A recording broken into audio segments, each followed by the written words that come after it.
જો અહીં ના આવ્યો હોત ને તો કદાચ જીવનભર મને પછતાવો રહ્યો હોત. અંધજન મંડળમાં આવશે અને જોશે કે દરેક બાળક કઈ રીતે પોઝિટિવિટીથી શક્તિથી આગળ વધી રહ્યું છે, દરેક પ્રોબ્લેમનો સામનો કરી રહ્યું છે અને પ્રોબ્લેમને હરાઈ રહ્યું છે. એ જોશે ને ત્યારે એની સામે જીવનની કોઈ બી તકલીફ એમને નાની લાગવા લાગશે. ખુશીઓ કે દિવાળી જરૂરિયાતમંદ લોકોને ગિફ્ટ આપવાની મારી આ સફરમાં બીજી ભેટ આપવા માટે હું વસ્ત્રાપુરના અંધજન મંડળમાં પહોંચ્યો હતો.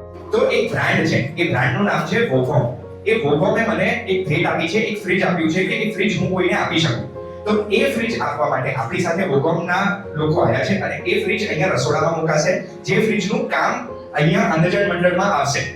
આ ઓપોર્ચ્યુનિટી મને આપવા માટે હું અંધજન મંડળના દરેક એડમિનને ધન્યવાદ આપવા માંગુ છું કે થેન્ક યુ સો મચ આ ઓપોર્ચ્યુનિટી મને આપી.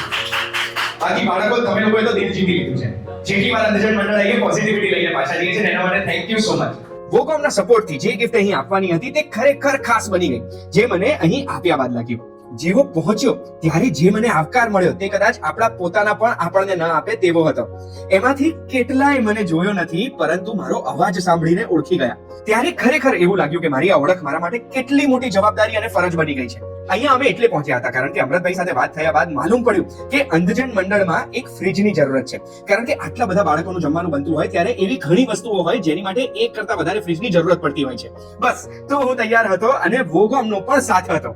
નવા વર્ષના તહેવારમાં આટલી સુંદર જગ્યાએ આ ફ્રિજ આપીને ખરેખર મારા દિલને ખૂબ ઠંડક પહોંચી. હવે આને આપણે શેમાં વાપરીશું આ ફ્રિજને? આ અમારે ભોજનની વ્યવસ્થાઓ જે છે એમાં વેજીટેબલ્સ થી માંડીને ખાવાની વસ્તુઓ જે હોય Okay. એ બધું અમે સચવાશે બહુ સારી રીતે. ખરેખર બહુ કામમાં આવશે અને આ બધું ડાયરેક્ટ બ્લાઇન્ડ વિદ્યાર્થીઓના હા. ભોજન વ્યવસ્થામાં ખૂબ જ અમને સરસ ઉપયોગી થશે. બહુ જ સરસ. અને ખૂબ જ આનંદની વાત છે. હા, આ પ્રામાણિક મોબાઈલ કરીને છે, જી, જી. એમના રિટેલર છે, આ એમના તરફથી છે. જી, જી.